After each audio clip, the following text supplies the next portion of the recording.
আসসালামু আলাইকুম ওরহমতুল্লাহি ওবরাকাতুহ। আলহামদুলিল্লাহি রাব্বিল আলামিন ওয়াসসালাতু ওয়াসসালামু আলা সাইয়্যিদিল আম্বিয়া ওয়াল মুরসালিন ওয়া আলা আলিহি ওয়া আসহাবিহি আজমাইন, আম্মা বা'দ। প্রিয় দর্শক মণ্ডলী, আপনাদের সকলকে আন্তরিক অভিনন্দন জানাচ্ছি এটিএন বাংলার পর্দায় আপনাদের সকলের প্রিয় অনুষ্ঠান আরএফএল উডিডোর প্রেজেন্স ইসলামী সওয়াল ও জবাব, powered by Islami bank Bangladesh PLC. দর্শক মণ্ডলী, এই সুন্দর অনুষ্ঠানের মাধ্যমে আমরা আপনাদের জীবনের বিভিন্ন প্রশ্নের উত্তর দিয়ে থাকি। আজকে আপনাদের মাসালার জবাব দেওয়ার জন্য আমাদের স্টুডিওতে আমন্ত্রিত হয়েছেন খ্যাতিমান আলেমে দ্বীন, আপনাদের সকলের পরিচিত প্রিয় মুখ শেখ ডক্টর শহীদুল ইসলাম বারাকাতি হাফিজাহুল্লাহ। আসসালামু আলাইকুম ওরহমতুল্লাহি ওবারাকাতুহু। ওয়ালাইকুম আসসালাম ওরহমতুল্লাহি ওবারাকাতুহু। শেখ কেমন আছেন? আলহামদুলিল্লাহ, আপনি ভালো? আলহামদুলিল্লাহ, আপনাকে আন্তরিক অভিনন্দন জানাচ্ছি আজকের আয়োজনে। হাইয়াকুমুল্লাহ, শুকরান। আমিন। দর্শক শ্রোতা, এই সুন্দর অনুষ্ঠানে আপনিও যে কোনো প্রশ্ন করতে চাইলে স্ক্রিনে দেখানো নাম্বারে ফোন করুন। আমাদের সম্মানিত অতিথি আপনাদের মাসালার জবাব দেবেন ইনশাআল্লাহ তাআলা। দর্শক শ্রোতা, পুরো দেশ আজকে পানিবন্দী। চট্টগ্রাম অঞ্চলের বহু এলাকা, বহু জেলাগুলো আজকে পানির নিচে। বহু মানুষ কষ্টে আছে। বিশেষ করে যে মানুষগুলো বন্যার কারণে মারা যাচ্ছে, তাদের কবর দেওয়ার জন্য একটু যে শুকনো জায়গা, সেই জায়গাটা পর্যন্ত পাওয়া যাচ্ছে না। এক করুণ পরিস্থিতিতে আমাদের বাংলাদেশ পার করছে।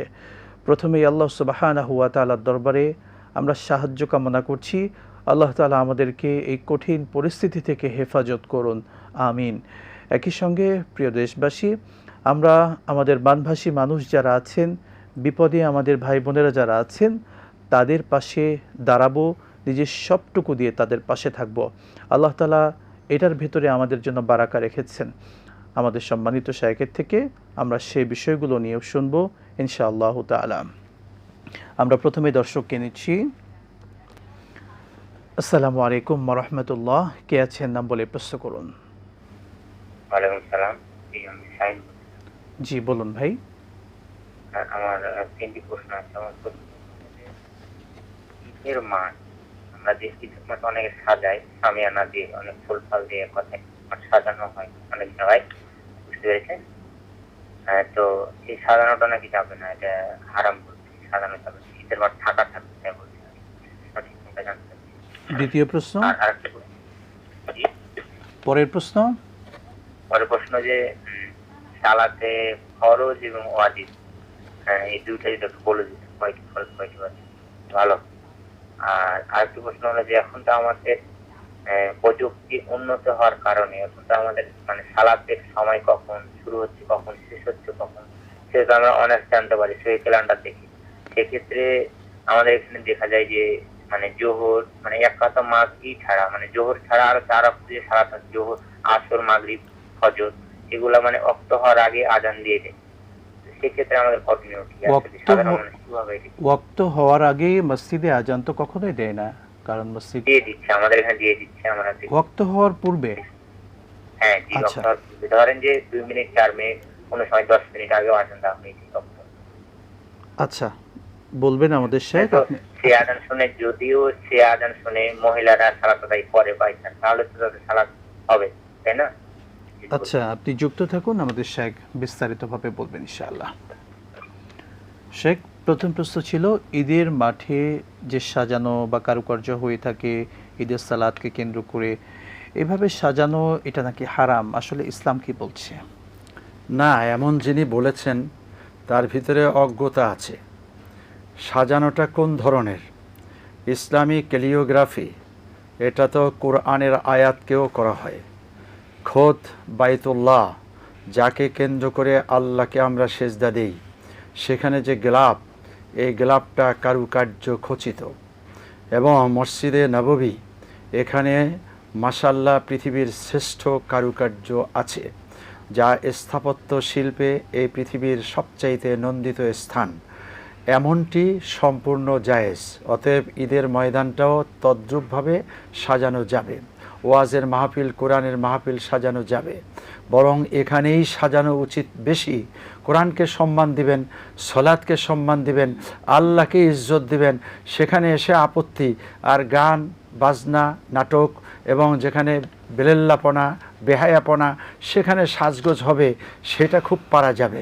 নাউজুবিল্লাহ, এমন চিন্তা থাকাই উচিত না। হ্যাঁ, অশ্লীলতা দিয়ে সাজানো জায়েজ নেই, সেটা কোথাও না।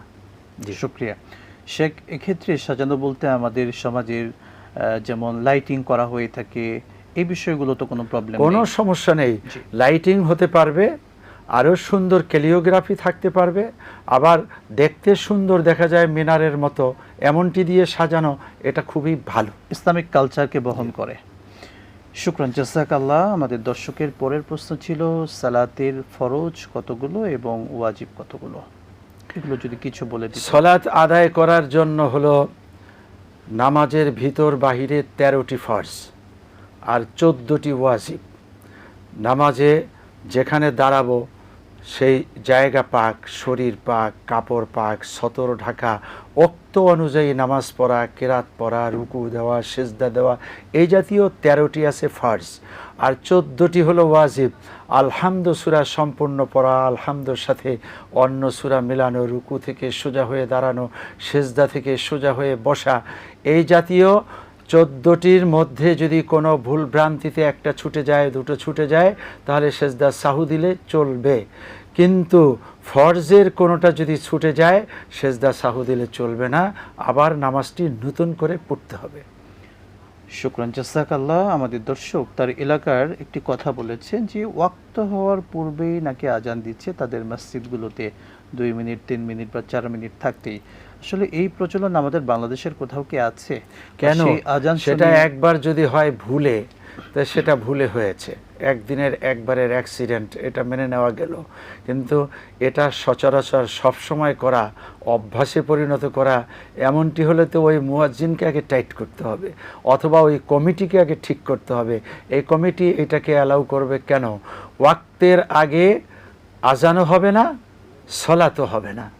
আল্লাহ বলছেন, ইন্না সলাতা কানাত আলাল মুমিনিনা কিতাবাম মাওকুতা, নিঃসন্দেহে নামাজকে ফরজ করা হয়েছে সুনির্দিষ্ট সময়ের জন্য।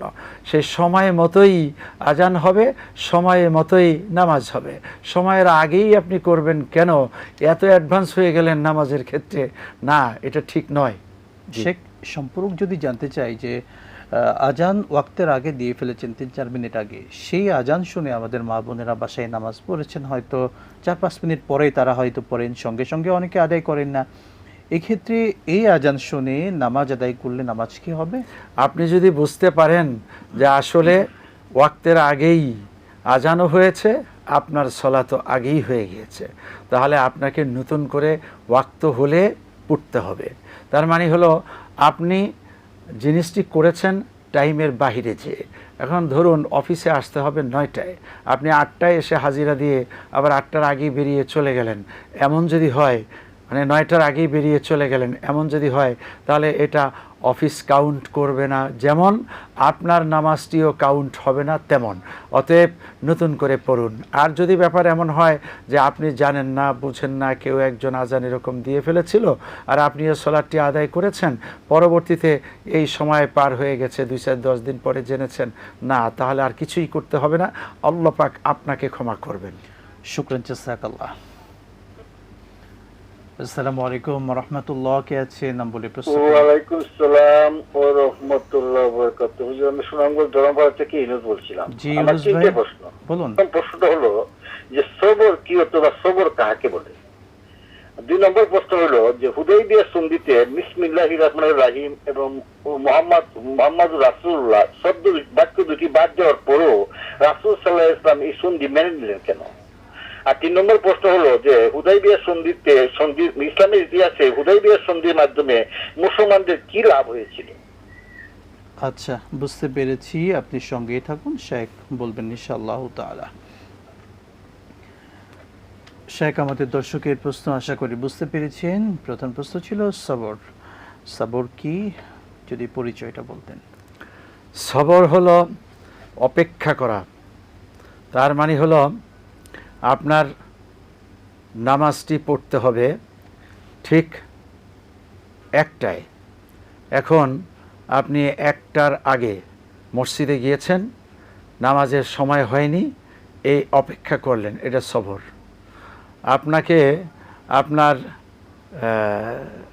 বাবা মা আপনজন তারা খাবার দিবেন, খাবারটা দিতে হবে হলো 2টায়, ওনারা 2টায় দিলেন না, দিলেন 2:30টায়। এই যে একটু অপেক্ষা করলেন, এটা হলো সবর। এরকম আল্লাহ পাকের পক্ষ থেকে, বান্দার পক্ষ থেকে বিভিন্ন কাজের ঘোষণা আসবে, অথবা বিভিন্ন সময় আপনার উপরে পরীক্ষা আসবে, নিরীক্ষা আসবে, তখন আপনি অপেক্ষা করে কেবল আল্লাহর ফয়সালার জন্যই থাকবেন তাকিয়ে, যে আল্লাহ পাক কখন আমার জন্য এ বিষয়ে ফয়সালা পাঠাবেন। সেই অপেক্ষাটার নাম হলো সবর। আর এমনটি আল্লাহর ক্ষেত্রে অত্যাবশ্যক, বান্দার ক্ষেত্রেও অনেক জায়গায় জরুরি। যেমন হজ্জে গেলে একটি মানুষের শ্রেষ্ঠ পরীক্ষা হলো সবর। তার মানে হজ্জের প্রত্যেকটি কাজের মধ্যেই কিছু পাবেন না, তাওয়াফ করবেন কোনো টাকা পাচ্ছেন না, আপনি যে আরাফাতে বসে আছেন কিছু পাচ্ছেন না, কিন্তু অপেক্ষা করতে হবে আল্লাহ সুবহানাহু তাআলা যেন আপনার হজ কবুল করে নেন। তাহলে হাজ্জ মাবরুর লাইসা লাহু জাযাউন ইল্লাল জান্নাহ, পুরস্কার আর কিছু না, সোজা আল্লাহ পাকের জান্নাহ। অতএব এই অপেক্ষাটুকুন করতে হবে। শুকরান, জাযাকাল্লাহ। হুদাইবিয়া সন্ধির সে সময় নবী সাল্লাল্লাহু আলাইহি ওয়াসাল্লাম তিনি যে নবী সেটাও কিন্তু লেখা হয়েছিল না, এবং বিসমিল্লাহর সেটা কেটে দেওয়া হয়েছিল। এই দুটি বিষয় বাদ দেওয়ার পরেও কেন আমাদের নবী সাল্লাল্লাহু আলাইহি ওয়াসাল্লাম সেটাকে মেনে নিয়েছিলেন? এখানেও সবর। রাসূল করিম সাল্লাল্লাহু আলাইহি ওয়াসাল্লাম একটি সবরের পরীক্ষার মধ্যে ছিলেন। তার মানে হলো আল্লাহর হাবিব সাল্লাল্লাহু আলাইহি ওয়াসাল্লামের নাম কেটে দেওয়া হলো। ওরা কাটলে কি হবে, আল্লাহ কি কাটবেন? 2 নম্বর বিসমিল্লাহির রহমানির রহিম কেটে দেওয়া হলো। ওরা বাদ দিলে কি হবে, আল্লাহ কি বাদ দিবেন? ওনার হৃদয়ের ভিতরে বিসমিল্লাহ আছে। আর যারা রাসূলকে মহব্বত করেন তাদের কাছে মুহাম্মাদুর রাসূলুল্লাহ সাল্লাল্লাহু আলাইহি ওয়াসাল্লাম আছে। কাফেররা তো কাটবেই, কাফেররা রাসূলের নাম কাটবে কেন? রাসূলকেই তো কেটে ফেলার জন্য বারবার ষড়যন্ত্র করেছে, হত্যা করার জন্য ষড়যন্ত্র করেছে, এতগুলো যুদ্ধ করেছে রাসূলকে পৃথিবী থেকে বিদায় করার জন্যই তো, এবং গোপন ষড়যন্ত্র হয়েছে অনেক। এই সব রাসূল জেনে বুঝেও সবর করেছেন। ধৈর্য আল্লাহ সুবহানাহু তাআলা এরই মাধ্যমে বিজয় দান করবেন। রাসূল কেন হুদাইবিয়া সন্ধি মেনে নিলেন যে কাফেরেরা আমাদেরকে এখন ওমরা করতে দিল না, তাতে কিছু আসে যায় না, আমরা চলে যাব। এক সময় ওদের এই সন্ধিগুলো মেনে নেওয়ার মধ্যেই হয়তোবা একটা কল্যাণ আল্লাহ পাঠাবেন। আসলেই আল্লাহ কল্যাণ পাঠিয়েছেন। পরবর্তী প্রশ্নের জবাবে কল্যাণটা বলে দিব কি কল্যাণ। অতএব রাসূল যা দেখেন আমরা তা দেখি না, রাসূল যা বুঝেন আমরা তা বুঝি না। রাসূল দেখেছেন বাস্তবতা, ওরা যা করছে এর ভিন্ন আরেকটা রহস্য রয়ে গেছে। আল্লাহর পক্ষ থেকে আল্লাহ একটা বড় পুরস্কার দিবেন। ওদের সাথে এখন দ্বন্দ্ব সংঘর্ষে না যাওয়াটাই ভালো। আর সুলহু আল খায়ের, সন্ধির মধ্যেই কল্যাণ। শুকরান, জাযাকাল্লাহ। আপনি মূল কথা বলেছেন, পরের প্রশ্নের অ্যান্সার অনেকটা চলে এসেছে। আমরা সেই বিষয়ে যদি আর একটু শুনতে চাই যে আসলে মুসলিমদের এই হুদাইবিয়া সন্ধিতে দৃশ্যমান কিন্তু মুসলিমদের তেমন একটা লাভ হয় পরাজয়, কিন্তু আসলে অদৃশ্যের কি উপকার ছিল, লাভটা ছিল, সেটা যদি একটু বলতেন। 1 নাম্বার লাভ হলো এটার মধ্যেই আসছে চূড়ান্ত বিজয়। জি, এই বিজয়টা অনেকে বুঝে নাই, কিন্তু আল্লাহ তো আয়াত নাজিল করে জানায় দিয়েছেন, ইন্না ফাতাহনা লাকা ফাতহাম মুবিনা, নিঃসন্দেহে আমি এর মাধ্যমে দিলাম চূড়ান্ত বিজয়। তার মানে এখানে সন্ধির যে একটি বিষয় ছিল, এই বিষয়টি মুসলমান মেনে নেওয়ার কারণে কাফেরেরা মদিনায় গিয়েছে, মুসলমানদের শক্তি, সামর্থ্য, ধৈর্য দেখেছে, তাতে করে অনেক মুসলিম তৈরি হয়েছে। পরবর্তীতে মক্কা বিজয় হয়েছে এবং একটার পরে একটা শুধু বিজয় আসছে। খুবই চমৎকার আপনি বলছিলেন। আমরা আপনার থেকে শুনবো ইনশাআল্লাহ বিরতির পরে। ঠিক আছে। প্রিয় দর্শক মণ্ডলী, দেখছিলেন আপনাদের প্রিয় চ্যানেল এটিএন বাংলার পর্দায় আপনাদের সকলের প্রিয় অনুষ্ঠান RFL অডিটর প্রেজেন্স ইসলামী সওয়াল ও জবাব, powered by Islami bank Bangladesh PLC। সময় হলো একটি ছোট্ট বিরতির, সঙ্গেই থাকুন, ফিরছে ইনশাআল্লাহ।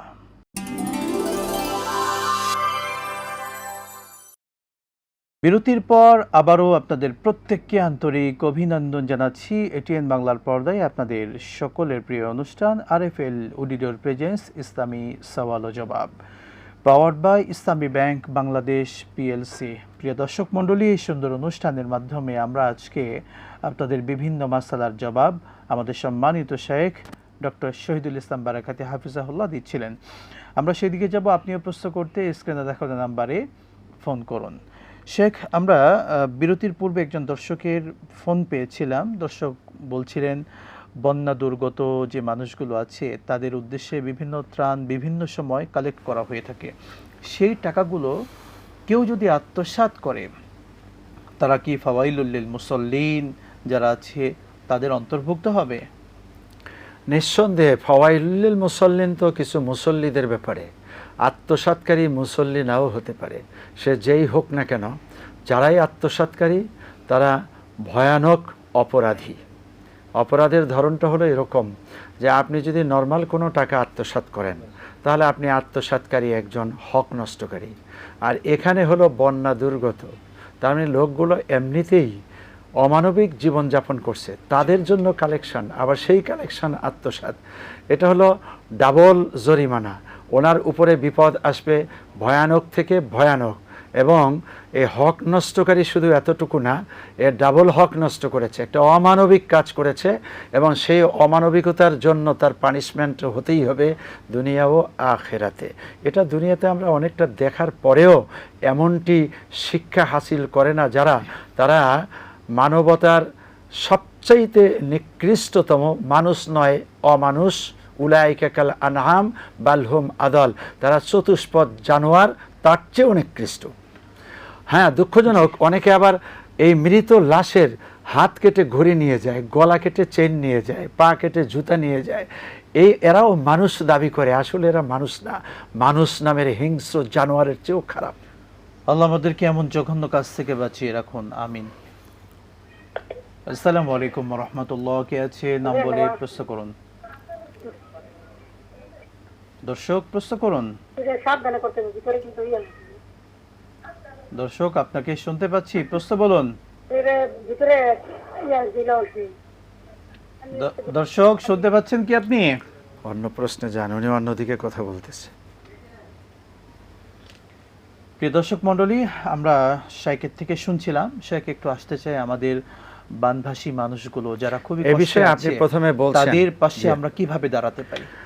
আল্লাহ সুবহানাহু তাআলা মাঝে মাঝে পরীক্ষা করেন। আদ-দুনিয়া মাকানুল ইমতিহান, দুনিয়াটা পরীক্ষাগার।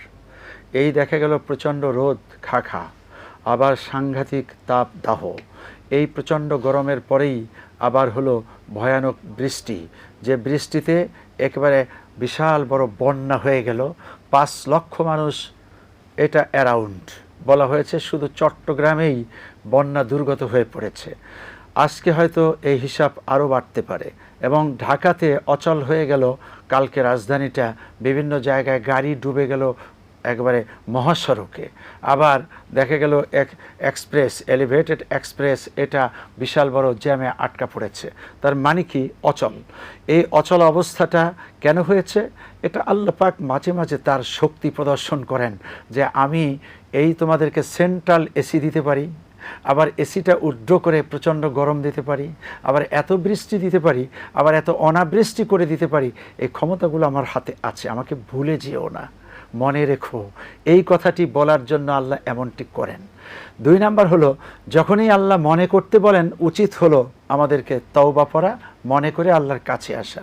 3 নাম্বার হলো, এখন বন্যা দুর্গত যারা হয়ে পড়েছেন তাদের পাশে দ্রুত আমাদেরকে এগিয়ে আসতে হবে।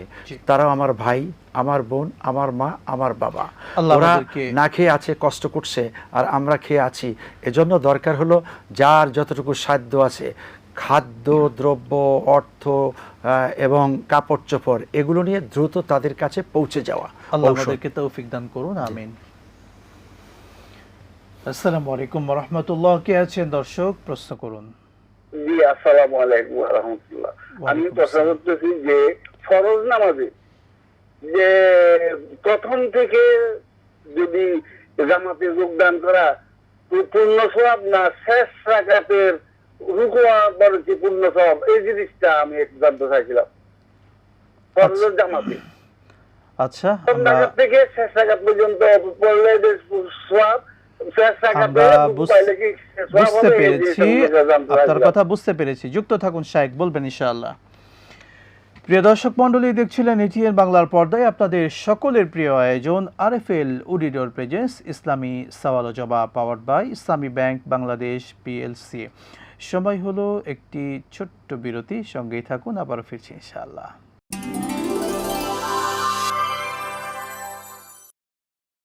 বিরতির পর আবারও আপনাদের সকলকে আন্তরিক অভিনন্দন জানাচ্ছি। এটিএন বাংলার পর্দায় আপনাদের সকলের প্রিয় অনুষ্ঠান আরএফএল উডিডোর প্রেজেন্স ইসলামী সওয়াল ও জবাব, powered by Islami bank Bangladesh PLC. দর্শক মণ্ডলী, আপনিও যে কোনো বিষয়ে মাসালা জানতে চাইলে স্ক্রিনে দেখানো নাম্বারে ফোন করুন। আজকে আপনাদের মাসালা জবাব দিচ্ছেন শেখ ডক্টর শহীদুল ইসলাম বারাকাতি হাফিজাহুল্লাহ। শেখ, আপনাকে আবার অভিনন্দন। একই সঙ্গে আমরা বিরতির পূর্বে একজন দর্শকের প্রশ্ন পেয়েছিলাম, সালাতে প্রথম রাকাতে অংশগ্রহণ করলে সওয়াব বেশি নাকি শেষ রাকাতে অংশগ্রহণ করলে সওয়াব বেশি? অবশ্যই প্রথম রাকাতে সওয়াব বেশি, এটা তো বলার অপেক্ষা রাখে না। জি। সাহাবায়ে কেরাম তাকবীরে উলাকে এত বেশি মূল্যায়ন করতেন যে তাকবীরে উলা যদি কারো ছুটে যেত তাহলে তিনি কান্নায় ভেঙে পড়তেন, আর যদি জামাত ছুটে যেত তাহলে তিনি 3 দিন পর্যন্ত 7 দিন পর্যন্ত অব্যাহত কাঁদতে থাকতেন। এর অর্থ কি, যে তাকবীরে উলা মানে প্রথম তাকবীর, এটা অত্যাবশ্যক আর সেটায় ফজিলত বেশি। অতএব প্রথম তাকবীর পেলেন, এরপরে সবটাই পেলেন, তিনি বেশি ফজিলত লাভ করলেন, অনেক বেশি সওয়াব তিনি পাবেন। আর যারা পর্যায়ক্রমে 4 রাকাতের মধ্যে 1 রাকাত পেয়েছে, ঠিক ওই লোকটা আরেকটু কম পাবে, আরও শেষের দিকে এসে আরও কম পাবে, একেবারেই সালামের আগে এসে হাজির হয়েছে আরও কম পাবে। এজন্য সকলেরই উচিত তাকবীরে উলা থেকেই যাতে জামাতটা পাওয়া যায় সে লক্ষ্যে চেষ্টা করা। 2 নাম্বার হলো সওয়াব, যত বেশি পাওয়া যাবে তত বেশি সওয়াব পাওয়া যাবে। আর 3 নাম্বার হলো একটা ইন্টেনশন কাজ করতে হবে। আপনি আসলেই জামাতের আশা করেন এবং শুরু থেকেই পুরো জামাতটা পেতে চাচ্ছেন, কোনো না কোনো কারণে অ্যাক্সিডেন্টে দেখা গেল যে পথে আপনি আসতেছেন, সেই সময় আপনার কাপড়টা নষ্ট হয়েছে, কাপড়টা চেঞ্জ করতে গেলেন। আবার হতে পারে একটা মানুষ অ্যাক্সিডেন্ট করেছে, ওই মানুষটাকে ধরে হসপিটাল পর্যন্ত নিতে নিতে আপনার জামাতটা এসে ঠিকঠাক মতো পাননি। এরকম অবস্থাতে আল্লাহ পাক আপনার মনের অবস্থাটা বুঝে পূর্ণ সওয়াব দান করবেন। কিন্তু আপনি হেলে খেলে সময় নষ্ট করে এসে শেষের দিকে আল্লাহ আকবার কয়ে কোনো মতে আপনি তাশাহুদ পেলেন, এমন ব্যক্তিকে ওই ব্যক্তির সমান সওয়াব দেওয়ার প্রশ্নই আসে না। শুকরিয়া। তাকবীরওয়ালার সাথে যারা নামাজ আদায় করে তাদের কিন্তু বড় একটি সওয়াব হচ্ছে লাহু বারাআতান, দুটি মুক্তি। একটি হচ্ছে বারাআতুম মিনান নার ও বারাআতুম মিনান নিফাক, জাহান্নাম এবং নেফাকের মুক্তি থেকে মুক্তি। এটা অনেক বড় পাওয়া আমাদের জন্য। আমরা দর্শককে নিচ্ছি। আসসালামু আলাইকুম রাহমাতুল্লাহ, কে আছেন? প্রশ্ন করুন। হ্যালো, আসসালামু আলাইকুম, প্রশ্ন করুন। আমার প্রশ্ন হচ্ছে যে খ্রিস্টানদেরকে কি বাসায় খাওয়া দাওয়া যায়? আর ওই সময় বাসায় খাওয়া যায় না, চা পানি কোনো কিছু। আচ্ছা, বুঝতে পেরেছি। আর তো মানে কি যদি তো আপনি করে এর মানে কোনটা? আসসালামু আলাইকুম। পরের প্রশ্ন কি বললেন? পরের প্রশ্ন আমাদের তো আপ করা কি আর কি বুঝতে পারি জানি না। তাওয়াফ করা। জি জি, আচ্ছা, ঠিক আছে, আপনি যুক্ত থাকুন। শেখ, আমাদের দর্শক বলছিলেন খ্রিস্টান ধর্ম। আমরা যদি মূল কথায় আসি, অমুসলিমদের ঘরে খাবারের বিধানটা কি? একটা হলো যে খাবার খাওয়া, আর একটা হলো তাদের সাথে বন্ধুত্ব তৈরি করা। আল্লাহ সুবহানাহু ওয়া তাআলা বন্ধুত্ব তৈরি করতে নিষেধ করে দিয়েছেন। যারা নিজের বাবাকেও দেখবে যে সে অন্য ধর্ম অবলম্বী, তাহলে সেই বাবার সাথেও খাবার দাবারের সম্পর্ক এতটুকুন বজায় রাখা ঠিক আছে, কিন্তু বাবার শরীর কোনো বিধান মানবে না, অর্থাৎ ধর্মীয় ক্ষেত্রে কোনো আপোষ করা যাবে না। হ্যাঁ, খাবারের ক্ষেত্রেও এড়িয়ে চলা ভালো। আপনি একজন মোমেন কাফেরের হাতের অনেক খাবার খাবেন, অথবা খ্রিস্টান, ইয়াহুদি, নাসারা যারাই বলুন না কেন, অন্য ধর্মাবলম্বী তাদের হাতের খাবার খেলে সেখানে কোনো নাপাকি থাকতে পারে, সেখানে কোনো ধরনের বর্জ্য আবর্জনা থেকে যেতে পারে।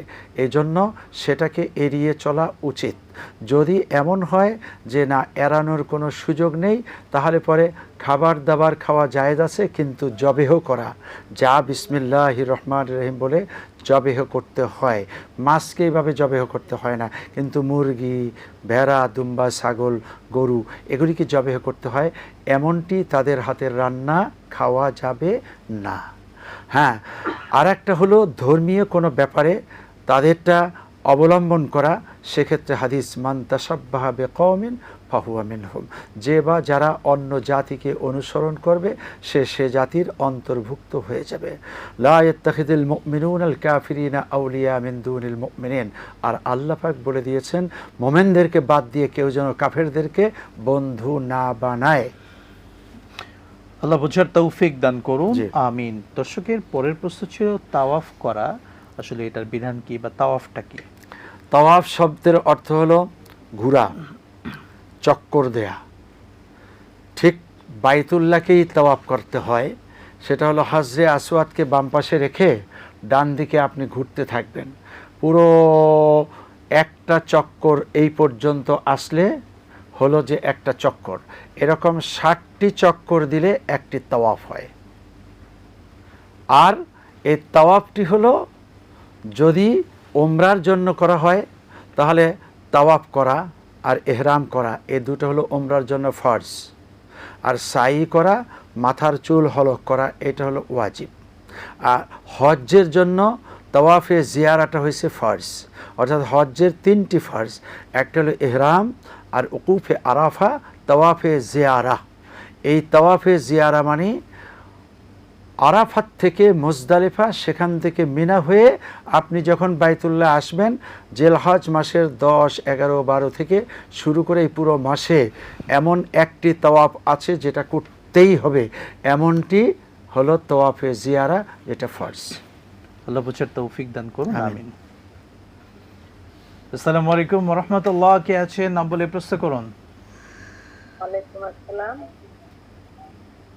বলুন বোন। ওয়ালাইকুম আসসালাম। আমি সেলিম থেকে বলছি। আমার 3টা প্রশ্ন ছিল। জি। আমার প্রথম প্রশ্ন হলো, ইয়ানুর বলে এটিসবার বলে চোখ ধরে তারপরে বললেন নাকি চোখের দৃষ্টি বাড়ে, এটা কি ঠিক? এটা একটা প্রশ্ন। আর একটা প্রশ্ন ছিল, আমি যদি 2 রাকাত নামাজ পড়ি, বসে সে রাকাতে বসে আত্মাহিয়াত করবো, তখন ভুলে আলহামদুলিল্লাহ পড়ে ফেলি, তারপর আবার মনে হয় তখন আবার আত্মাহিয়াত করি, এটা কি ঠিক হবে? আবার প্রথম থেকে করতে হবে?